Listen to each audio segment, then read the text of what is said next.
Hello दोस्तों, जैसा कि आप सबको पता होगा कि पॉलिटेक्निक 2023 एग्ज़ाम 25 जनवरी से स्टार्ट हो रहा है। दोस्तों, पॉलिटेक्निक का जो पहला पेपर है मैथ का है। आज की इस वीडियो में मैं आपको मैथ के बारे में नहीं बताऊंगा, मैं आपको फिजिक्स का मोस्ट इम्पॉर्टेंट क्वेश्चन जो कि आपको एग्ज़ाम में 5 नंबर के क्वेश्चन मिलते हैं, अगर आप 5 नंबर के 3-4 क्वेश्चन अटेम्प्ट कर लेते हैं, उनका आंसर दे देते हैं तो आप बहुत आसानी से पास हो सकते हैं। तो दोस्तों, आज की वीडियो में मैं आप सबको एकदम मोस्ट इम्पॉर्टेंट क्वेश्चन को बताऊंगा। मैंने इन सभी क्वेश्चन को जो प्रीवियस ईयर का पेपर हुआ था उन्हीं सब में से लिया है और मैं आपको 15 क्वेश्चन बताऊंगा जो कि आपको 5 नंबर के क्वेश्चन मिलेंगे। अगर आप इन सब क्वेश्चंस को तैयार कर लेते हैं तो जो आपके माइंड में लग रहा है कि आपका बैक लग सकता है, एग्जाम में नंबर कम पा सकते हैं, तो आप बहुत अच्छे नंबर से पास हो सकते हैं। दोस्तों, पॉलिटेक्निक जो फर्स्ट ईयर का फिजिक्स होता है वो आपके 10th 11th इन्हीं सब के बेस पर रहता है। अगर आप 9th 10th 11th 12th अगर आप अच्छे से पढ़ाई किए हैं तो आपका बैक नहीं लगेगा। बस आपको थोड़ा सा रिवीजन करना रहता है, बस थोड़ा सा एडवांस रहता है। तो आज की वीडियो आप पूरा देखिएगा, क्योंकि आज की वीडियो में मैं आपको यही बताने वाला हूँ कि कौन कौन से क्वेश्चंस हैं। अगर आप क्वेश्चन को देखेंगे तो आपको भी लगेगा कि हाँ भाई, मैंने इसको पहले भी पढ़ा है। तो बस आपको एक बार रिवीजन कर लेना है, उनके बारे में जान लेना है और आप जा करके एग्जाम में अच्छा नंबर पा सकते हैं। तो चलिए दोस्तों, चलते हैं क्वेश्चन की तरफ। तो जैसा कि दोस्तों देख सकते हैं, क्वेश्चन नंबर 1 दिख रहा है आपको, ग्रहों की गति के केपलर नियम को लिखिए। दोस्तों, गति से आपको पता होगा कि आपने 9th क्लास में गति को पढ़ा है, तो आपको इस क्वेश्चन को देख लेना है। 5 नंबर का क्वेश्चन है, छोटा क्वेश्चन दिख रहा है तो इसका मतलब ये नहीं 2 नंबर का आएगा। दोस्तों, एक क्वेश्चन का जो आंसर है बहुत बड़ा है, इस वजह से इसको 5 नंबर के क्वेश्चन में लिया गया था।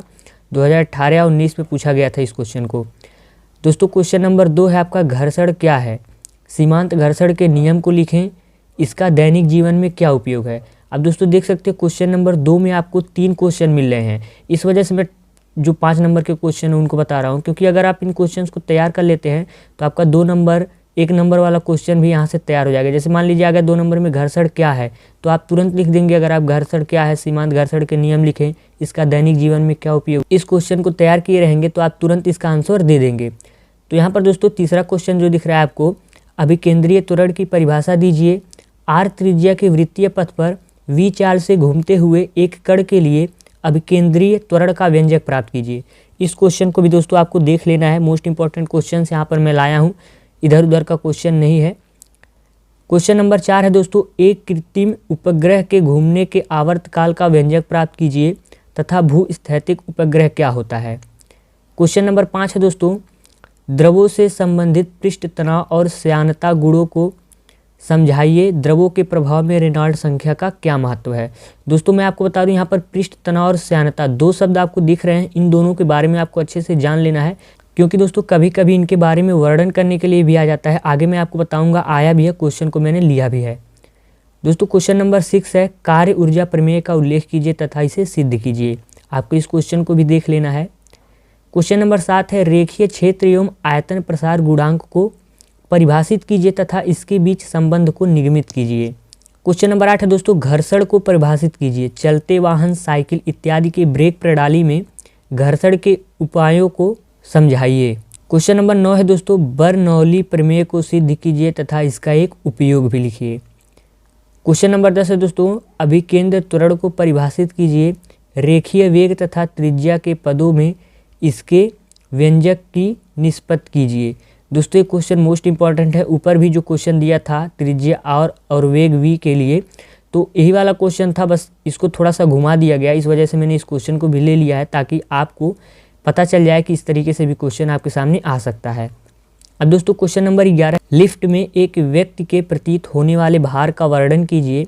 भारहीनता की शर्त क्या है? दोस्तों, यहाँ पर 2 क्वेश्चन है, आपको देख लेना है। क्वेश्चन नंबर 12 है, गुरुत्वीय त्वरण को परिभाषित कीजिए। इसका मान पृथ्वी की सतह से ऊपर तथा नीचे जाने पर कैसे परिवर्तित होता है? क्वेश्चन नंबर 13 है, प्रत्यास्थता को परिभाषित कीजिए। हुक के नियम को लिखिए। क्वेश्चन नंबर 14 है, जड़त्व, आघूर्ण तथा घूर्णन त्रिज्या को परिभाषित कीजिए। समानांतर अक्ष प्रमेय के कथन को भी लिखिए। दोस्तों, जो क्वेश्चन नंबर 15 है इसमें आपको आ सकता है टिप्पणी लिखने के लिए, तो वहाँ पर मैंने आपको बताया कि आप पृष्ठ तनाव के बारे में जान लीजिएगा, श्यानता के बारे में जान लीजिएगा। यहाँ पर आपको 3 ऑप्शन दिए हुए हैं, आप तीनों में से किन्हीं 2 के ऊपर टिप्पणी लिख दीजिएगा, आपके 5 नंबर मिल जाएंगे। तो यहाँ पर पहला जो ए दिख रहा है आपको, ब्लैक होल सिद्धांत, कार्नो साइकिल, पृष्ठ तनाव। दोस्तों अगर आप तीनों में से किन्हीं दो पर टिप्पणी लिखते हैं तो आपको 5 नंबर मिल जाएगा। तो दोस्तों ये रहे आपके 15 क्वेश्चन जो कि एग्ज़ाम की दृष्टि से बहुत ही इंपॉर्टेंट है, और इन सभी क्वेश्चन को मैंने कहीं से अलग से नहीं उठाया। जो आपके प्रीवियस ईयर में क्वेश्चन आए थे वहीं से मैंने इसको उठाया। दोस्तों अगर आप इनके बारे में जान लेते हैं तो 2 नंबर 1 नंबर के जो क्वेश्चन हैं उनको भी आप आसानी से सॉल्व कर सकते हैं।